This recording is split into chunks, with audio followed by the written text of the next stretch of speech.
Hi friends, good morning. ಎಲ್ಲರೂ ಹೇಗಿದ್ದೀರಾ? Super ಆಗಿದ್ದೀರಾ? ನಾನು ಕೂಡ ಚೆನ್ನಾಗಿದ್ದೀನಿ. ಬನ್ನಿ, ಇವತ್ತಿನ ಲಾಗು ತುಂಬಾ ಚೆನ್ನಾಗಿರುತ್ತೆ. ತುಂಬ ವರ್ಷಗಳ ನಂತರ ನಮ್ಮ ಮನೆಯಲ್ಲಿ ಅಯ್ಯಪ್ಪ ಸ್ವಾಮಿಗೆ ಮಕ್ಕಳು ಹಾಗೆ ಹಸ್ಬೆಂಡು ಕೂಡ ಹೋಗ್ತಾ ಇದ್ದಾರೆ. ಹಾಗಾಗಿ ಪೂರ್ತಿ ಲಾಗ್ನ ನಾನು ನಿಮ್ಮ ಜೊತೆ ಶೇರ್ ಮಾಡ್ಕೊಳ್ತಾ ಇದ್ದೀನಿ. ಅಯ್ಯಪ್ಪ ಸ್ವಾಮಿಗೆ ಹೋಗೋ ಮುಂಚೆ ಹೋಗಿ ಬಂದ ಮೇಲೆ ಏನೆಲ್ಲ ಆಯಿತು, ಹೇಗಿತ್ತು ಅನ್ನೋದನ್ನು ಪೂರ್ತಿ ಕಂಟಿನ್ಯೂ ಹಾಕಿದ್ದೀನಿ. ಪೂರ್ತಿ ವಿಡಿಯೋನ ನೋಡಿ ಸಪೋರ್ಟ್ ಮಾಡಿ. ಹಾಗೆ ಬೆಳಗ್ಗೆ ತಿಂಡಿ ಬಂದು ಪುಳಿಯೋಗರೆ ಅವ್ರಿಗೆ ಸ್ವಾಮಿಗಳಿಗೆ ಕೊಟ್ಟೆ. ಅವರು ದೀಪ ಹಚ್ಚಿ ತಿಂದರು. ಹಾಗೆ ನಾನು ಸ್ವಾಮಿಗಳಿಗೆ ಅಂದ್ಬಿಟ್ಟು ಮನೇಲಿ ಇಷ್ಟು ಪ್ರಸಾದ ಎಲ್ಲ ಮಾಡಿದೆ ಅವ್ರಿಗೆ ಅಂದ್ಬಿಟ್ಟು ಪ್ರಸಾದ ಎಲ್ಲ ಮಾಡಿ ಆಯಿತು. ಹಾಗೆ ಊಟನೂ ಕೂಡ ಆಯಿತು. ಊಟ ಆದಮೇಲೆ ನಾನು ಮಧ್ಯಾಹ್ನ ಹಾಗೆ ತೊಗೊಳ್ತಾ ಇರುವಂಥ ವೀಡಿಯೋ. ಇವಾಗ ನಾನು ಲಾಸ್ಟಲ್ಲಿ ಎಲ್ಲರದ್ದು ಊಟ ಆದಮೇಲೆ ನಾನು ಊಟ ಮಾಡಲಿಕ್ಕೆ ಅಂದ್ಬಿಟ್ಟು ಕೂತ್ಕೊಂಡಿದ್ದೀನಿ. ಹಾಗೆ ದೇವ್ರ ಮನೆಯಲ್ಲೂ ಕೂಡ ನೋಡ್ತಾ ಇರ್ಬೋದು, ದೀಪ ಎಲ್ಲ ಹಚ್ಚಿ ದೇವ್ರ ಮನೆಯೆಲ್ಲ ನೀಟಾಗಿ ಎಲ್ಲ ಅಯ್ಯಪ್ಪ ಸ್ವಾಮಿಗೆ ಹೋಗಬೇಕು ಅಂದರೆ ಮನೆಯಲ್ಲೆಲ್ಲ ನೀಟಾಗಿ ಮಡಿ ಮೈಲಿಗೆ ಅಂತೆಲ್ಲ ಇರುತ್ತಲ್ಲ, ಹಾಗಾಗಿ ನೀಟಾಗಿ ಎಲ್ಲ ಮಡಿ ಮಾಡಿ ಎಲ್ಲ ಆಗಿತ್ತು. ಹಾಗೆ ಮಕ್ಕಳು ಕೂಡ ಎಲ್ಲ ಸ್ವಾಮಿಗಳಾಗಿ ಮಣಿಕಂಠ ಸ್ವಾಮಿಗಳಾಗಿ ಮನೇಲಿ ಬಂದು ಹೋಗ್ತಾ ಇದ್ದಾರೆ. ಹಾಗೆ ಸಂಜೆ ಇದು ಪಾದ ಪೂಜೆ ಮಾಡಿ ಇರ್ಮುಡಿಗೆ ಹೋಗುವಂಥ ಟೈಮು. ಆವಾಗ ಮನೆಯಲ್ಲಿ ನೋಡಿ ಮಣ್ಣಿನ ದೀಪ ತಂದು ದೀಪ ಎಲ್ಲ ಹಚ್ಚಿ ಪಾದ ಪೂಜೆ ಮಾಡಿ ಹೊರಡುವಂಥ ಟೈಮು ಇವಾಗ. ಹಾಗಾಗಿ ಸಂಜೆ ನಾನು ಸ್ವಲ್ಪ ವೀಡಿಯೋ ತೊಗೊಂಡಿದ್ದೀನಿ ಪಾದ ಪೂಜೆ ಮಾಡೋಂಥದ್ದೆಲ್ಲ, ಅದನ್ನು ಕೂಡ ಶೇರ್ ಮಾಡ್ಕೊಂಡಿದ್ದೀನಿ. ಬನ್ನಿ ನೋಡೋಣ.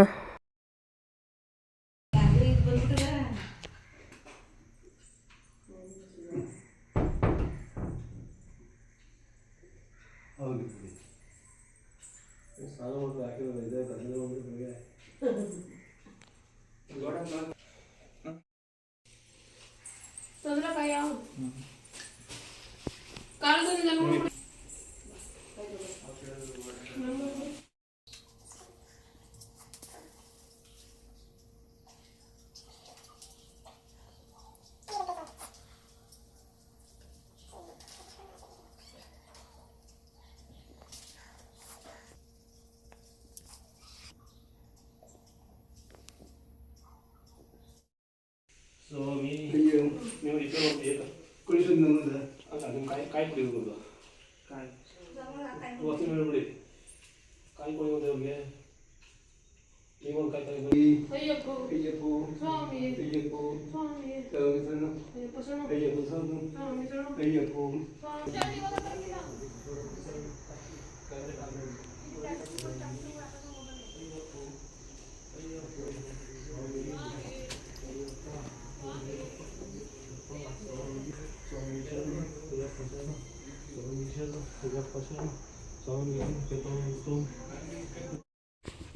ಹಾಗೆ ಇರ್ಮುಡಿಗೆ ಅಂತ ಅಂದ್ಬಿಟ್ಟು ನಮ್ಮ ಪಕ್ಕದ ಊರಿನಲ್ಲಿ ಬಂದ್ವಿ.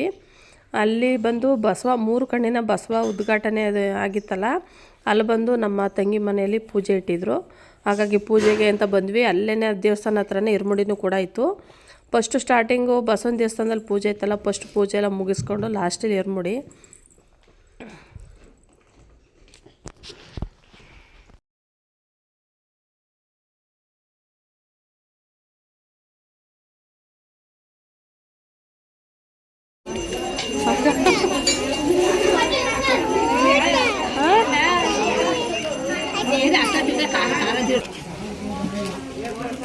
ವಿಡಿಯೋ ಮಾಡ್ಕೊಳ್ಳಿ.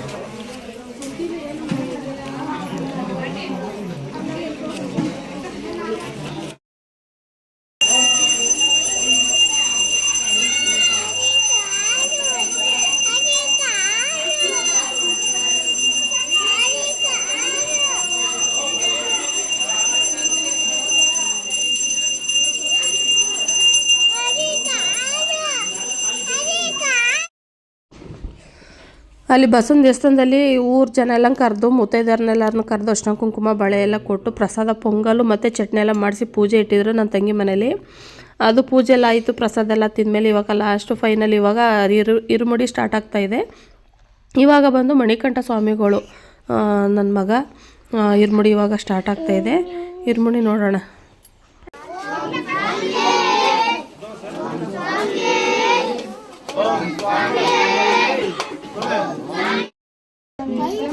ಹಾಕ್ಸ್ತೀನಿ ಅಷ್ಟೇ. ಇಲ್ಲೂ ಮಾಡ್ತಾಟ್ವಾ ಇವ್ರದ್ದು.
भगवान शरणम देवनि शरणम ಹೇಳಕ್ ಗೊತ್ತಿಲ್ಲ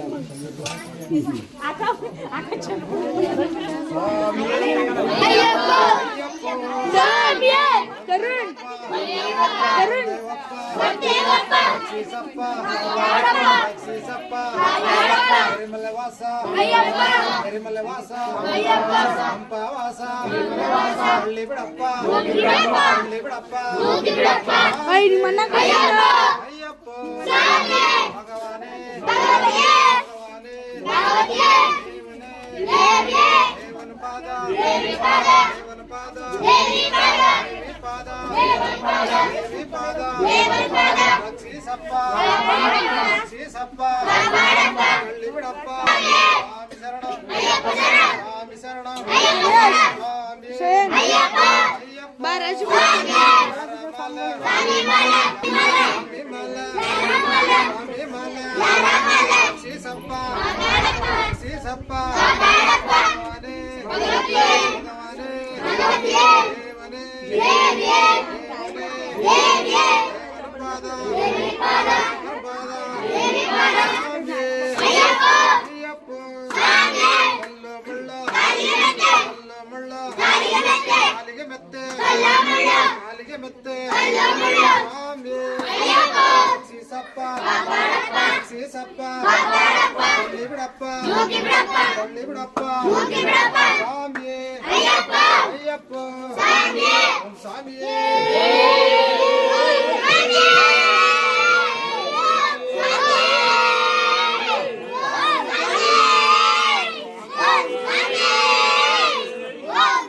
ಇರುಮುಡಿ ಎಲ್ಲ ಆಯಿತು. ಲಾಸ್ಟಲ್ಲಿ ಪೂಜೆ ಎಲ್ಲ ಮಾಡಿ ಪ್ರಸಾದ ಎಲ್ಲ ಹಂಚ್ತಾ ಇದ್ದಾರೆ.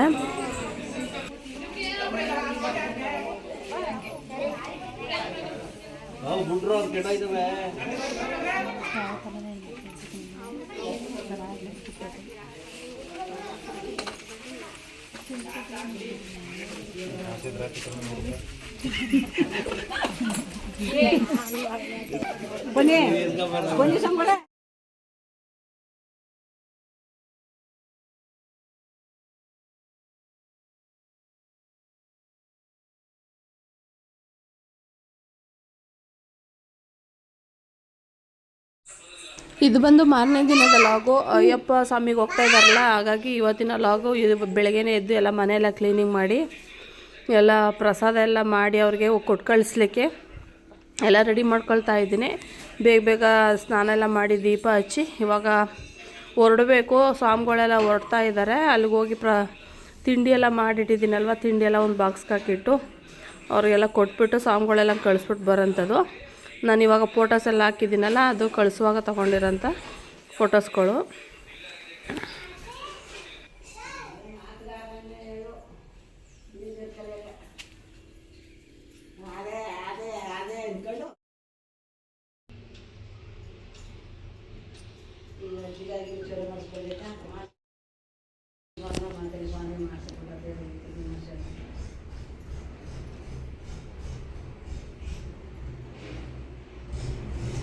ಸ್ವಾಮಿಗಳೆಲ್ಲ ಹೋದ್ಮೇಲೆ ಡೈಲಿ ಮನೆಯೆಲ್ಲ ಒರೆಸಿ ಗುಡಿಸಿ ಕ್ಲೀನ್ ಮಾಡಿ ಡೈಲಿ ಸ್ನಾನ ಮಾಡಿ ದೀಪ ಹಚ್ಬೇಕಲ್ವ. ಹಾಗಾಗಿ ಡೈಲಿ ಮನೆ ಕ್ಲೀನಿಂಗ್ ಎಲ್ಲ ನಡೆದು ಪೂಜೆ ಎಲ್ಲ ಆಗ್ತಾಯಿದೆ. ಹಾಗೆ ಇವತ್ತಿನ ಬ್ರೇಕ್ಫಾಸ್ಟ್ ಬಂದು ಅವಲಕ್ಕಿ ಉಪ್ಪಿಟ್ಟು. ಬೆಳಗ್ಗೆನೆಲ್ಲ ಪೂಜೆ ಆಯಿತು. ನಮ್ಮ ಅತ್ತೆನೂ ಕೂಡ ನಮ್ಮ ಮಾವ ಹೋಗಿರೋದ್ರಿಂದ ಅವರು ಕೂಡ ಬೆಳಗ್ಗೆನೇ ಎದ್ದು ಸ್ನಾನ ಮಾಡಿ ಅವರು ಕೂಡ ಡೈಲಿ ದೀಪ ಹಚ್ತಾ ಇದ್ದಾರೆ. ಅವರು ಮತ್ತು ನಾನು ಇಬ್ಬರು ಕೂಡ ಮನೇಲಿದ್ವಿ. ಹಾಗಾಗಿ ಡೈಲಿ ಪೂಜೆ ಎಲ್ಲ ಮಾಡಿಕೊಂಡು ಮನೆಯೆಲ್ಲ ನೀಟಾಗಿ ಕ್ಲೀನ್ ಮಾಡ್ಕೊಂಡಿದ್ವಿ. ಇವಾಗ ಇದು ಮತ್ತು ನೆಕ್ಸ್ಟ್ ದಿನದ ಲಾಗು. ಡೇ ಬೈ ಡೇ ನಾವು ಯಾವ ರೀತಿ ದೀಪ ಹತ್ತಿದ್ವಿ ಅನ್ನೋದನ್ನು ಹಾಗೆ ಒಂದೊಂದು ಸಣ್ಣ ಸಣ್ಣ ಕ್ಲಿಪ್ಪಿಂಗ್ನ ಆ್ಯಡ್ ಮಾಡಿದ್ದೀನಿ. ಹಾಗೆ ಇವತ್ತು ಅವರು ಸ್ವಾಮಿಗಳು ಬರುವಂಥ ದಿನ ನಾನು ವಿಡಿಯೋ ಮಾಡ್ಕೊಂಡಿರೋಂಥದ್ದು. ಅವತ್ತು ಬರುವಂಥ ದಿನ ಅವ್ರಿಗೆ ಬಿಸಿ ಬಿಸಿ ಮೆಣಸಿನ್ಕಾಯಿ ಬಜ್ಜಿ, ಹಾಗೆ ತೊಗರಿಕಾಳು, ಹಸಿ ತೊಗರಿಕಾಳು, ನುಗ್ಗೆ ಸೊಪ್ಪು, ಹಾಗೆ ಹಳೆ ಕಾಲದಲ್ಲಿ ಮಾಡ್ತಾಯಿದ್ರಿ ನೋಡಿ ರೆಸಿಪಿ. ಹುಣಸೆಕಾಯಿನ ತಂದು ಗಿಡದಿಂದ ಹಸಿ ಹುಣಸೆಕಾಯಿನ ತಂದು ಅದನ್ನು ಬೇಯಿಸಿ ಅದನ್ನು ಕಿವುಚಿ ರಸ ಹಿಂಡಿ ಉಪ್ಸಾರು ಮಾಡೋವಂಥದ್ದು. ಆ ರೀತಿ ನಾನು ಹಸಿ ತೊಗರಿಕಾಳು ಉಪ್ಸಾರಿಗೆ ಹುಣಸೆಕಾಯಿ ಕಿತ್ಕೊಂಡು ಬಂದು ಹುಣಸೆಕಾಯಿನ ಬೇಯಿಸಿ ಅದು ಸಿಪ್ಪೆ ತೊಗಟೆ ಎಲ್ಲ ತೆಗೆದು ಅದನ್ನು ಹುಳಿ ಹಿಂಡು ಉಪ್ಸಾರು ಮಾಡಿದೆ. ಬಂದು ಎಲ್ಲ ಸ್ನಾನ ಮಾಡಿ ಪೂಜೆ ಮಾಡಿ ಆಗ ಪ್ರಸಾದ ಎಲ್ಲನೂ ದೇವ್ರ ಮನೆಗೆಲ್ಲ ಇಟ್ಟು ಹಸಿ ತೊಗರಿಕಾಳು ನುಗ್ಗೆ ಸೊಪ್ಪು ಹಾಕಿ ಮಾಡಿರೋಂಥ ಊಟ ಬಿಸಿ ಬಿಸಿ ಮುದ್ದೆ ಕೂಡ ಮಾಡಿದೆ. ಬಂದು ಹೊಟ್ಟೆ ತುಂಬ ಊಟ ಮಾಡಿ ನೆಮ್ಮದಿಯಾಗಿ ರಿಲ್ಯಾಕ್ಸ್ ಮಾಡಿದ್ರು. ನಾವು ಎಷ್ಟೇ ಹೊರಗಡೆ ಎಲ್ಲೇ ಹೋಗಲಿ ಹೋಟೆಲ್ ಊಟ ಬಾಯಿ ರುಚಿ ಕೊಡೋದಿಲ್ಲ. ಊಟ ಮಾಡಿದ್ರೂ ಊಟ ಮಾಡಿದ್ವಿ ಅಂತ ಅನಿಸೋದೇ ಇಲ್ಲ. ಮನೇಲಿ ಬಂದು ಅವ್ರಿಗೆ ಬಾಯೆಲ್ಲ ಕೆಟ್ಟೋದಂಗೆ ಆಗೋಗಿತ್ತು. ಮನೇಲಿ ಉಪ್ಸಾರು, ಹಸಿ ಮೆಣಸಿನ್ಕಾಯಿ ಉಪ್ಸಾರು, ಖಾರ ಅರ್ದು ಉಪ್ಸಾರು ಮಾಡಿ ಬಿಸಿ ಬಿಸಿ ಮುದ್ದೆ ಮಾಡ್ಕೊಂಡಿದ್ದಕ್ಕೆ ಬಾಯಿ ರುಚಿಯಾಗಿ ಊಟ ಮಾಡಿ ರಿಲ್ಯಾಕ್ಸ್ ಮಾಡಿ ರೆಸ್ಟ್ ಮಾಡಿದ್ರು. ಮೆಣಸಿನ್ಕಾಯಿ ಬಜ್ಜಿ ನಾವು ಕೂಡ ತಿಂದು ನೋಡ್ತಾ ಇರ್ಬೋದು, ಇದು ಮಾರನೇ ದಿನದ ಲಾಗು. ಬೆಳಗ್ಗೆನೇ ಎದ್ದು ಸ್ನಾನ ಮಾಡಿ ದೀಪ ಹಚ್ಚಿ ಆ ತಂದಿರುವಂಥ ಪ್ರಸಾದ ಎಲ್ಲ ದೇವ್ರ ಮನೆಗಿಟ್ಟು ಎಲ್ಲ ಪೂಜೆ ಮಾಡ್ತಾ ಇದ್ದಾರೆ. ನೈಟ್ ಬಂದಿದ್ರಲ್ವ, ಹಾಗಾಗಿ ಬೆಳಗ್ಗೆ ಎದ್ದು ಇವಾಗ ಎಲ್ಲ ಸ್ನಾನ ಮಾಡ್ಕೊಂಡು ರೆಡಿ ಆಗ್ತಾಯಿದ್ದಾರೆ. ನಾನು ಕೂಡ ಬೆಳಗ್ಗೆನೇ ಎದ್ದು ಎಲ್ಲ ಸ್ನಾನ ಮಾಡಿ ಮನೆಯೆಲ್ಲ ಒರೆಸಿ ಹಾಗೆ ಪ್ರಸಾದ ಎಲ್ಲ ಹಂಚಿದ ಮೇಲೆ ಇದು ಲಾಸ್ಟು ತುಪ್ಪ ತಂದಿರ್ತಾರಲ್ಲ ಅವರು, ಹಾಗಾಗಿ ಅದು ತುಪ್ಪ ಹಾಕಿ ಬೆಲ್ದನ ಮಾಡಿದೆ. ತುಪ್ಪನ ಇಟ್ಕೋಬಾರ್ದಲ್ವ, ಹಾಗಾಗಿ ಬೇಗ ಖಾಲಿ ಮಾಡಬೇಕು. ತುಪ್ಪ ತಂದಿದ್ದನ್ನು ಹಾಕಿ ಬೆಲ್ದನ ಮಾಡಿ ಮನೆ ಜನ ಎಲ್ಲ ತಿಂದ್ವಿ. ಪ್ರಸಾದನ ಬೆಲ್ದನ ಮಾಡಿದ್ವಿ, ಪೊಂಗಲು, ಸಿಹಿ ಪೊಂಗಲು ತಿಂದು ಇವಾಗ ಸ್ವಲ್ಪ ಹೊರಗಡೆ ಹೋಗಿ ಶಾಪಿಂಗ್ ಮಾಡೋಕ್ಕೆ ಅಂದ್ಬಿಟ್ಟು ಹೋಗ್ತಾಯಿದ್ದೀನಿ. ಏನಕ್ಕಪ್ಪ ಅಂದರೆ ಇವಾಗ ಅಯ್ಯಪ್ಪ ಸ್ವಾಮಿ ಪ್ರಸಾದ ಎಲ್ಲ ತೊಗೊಂಡು ಬಂದಿದ್ದಾರಲ್ವ, ಕೊಡೋರಿಗೆಲ್ಲ ಸ್ವಲ್ಪ ಏನಾದರೂ ಗಿಫ್ಟ್ ತಂದು ಸೇರಿಸಿ ಕೊಡಬೇಕಲ್ವ, ಹಾಗಾಗಿ ಹೋಗಿ ತೊಗೊಂಡು ಬಂದು ಎಲ್ರಿಗೂ ಕೂಡ ಪ್ರಸಾದ ಎಲ್ಲ ಕೊಟ್ವಿ. ಹಾಗೇ ಸಂಜೆ ಟೈಮು ಸ್ವಲ್ಪ ಕಡಲೆಬೇಳೆ ನೆನೆ ಹಾಕಿ ವಡೆ ಮಾಡ್ಕೊಡೋಣ, ಏಕೆಂದರೆ ಇನ್ನು ಅತ್ತೆ ಮಾವ ಕೂಡ ಅವರು ಕೂಡ ಊರಿಗೆ ಹೋಗ್ತಾ ಇದ್ದಾರೆ. ಹಾಗಾಗಿ ಏನಾದರೂ ಖಾರವಾಗಿ ಮಾಡ್ಕೊಡೋಣ ಅಂತ ಅಂದ್ಬಿಟ್ಟು ಕಡಲೆಬೇಳೆ ನೆನೆಸಿದೆ. ಕಡಲೆಬೇಳೆ ವಡೆ ಮಾಡ್ತಾಯಿದ್ದೀನಿ. ಅವರು ಕೂಡ ಊರಿಗೆ ಹೋಗಿ ಅವ್ರ ಹೆಣ್ಮಕ್ಳಿಗೆಲ್ಲ ಪ್ರಸಾದ ಕೊಡಬೇಕು ಅಲ್ವಾ, ಹಾಗಾಗಿ ಅವರು ಕೂಡ ಊರಿಗೆ ಹೋಗ್ತಿದ್ರಲ್ಲ, ಏನಾದರೂ ಸ್ಪೈಸಿಯಾಗಿ ಮಾಡೋಣ ಅಂತ ಅಂದ್ಬಿಟ್ಟು ಕಡಲೆಬೇಳೆ ವಡೆ ಮಾಡ್ತಾಯಿದ್ದೀನಿ.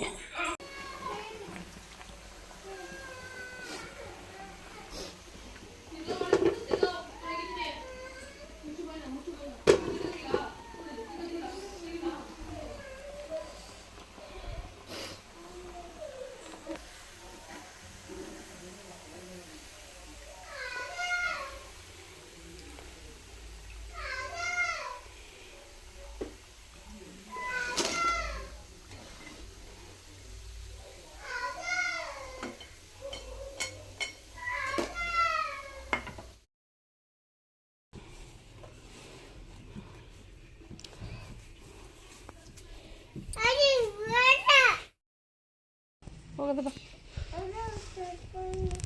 ಬಾ ಹೋಗದ ಬಾ. ನೋಡದ ಬಾ ಆಮೇಲೆ.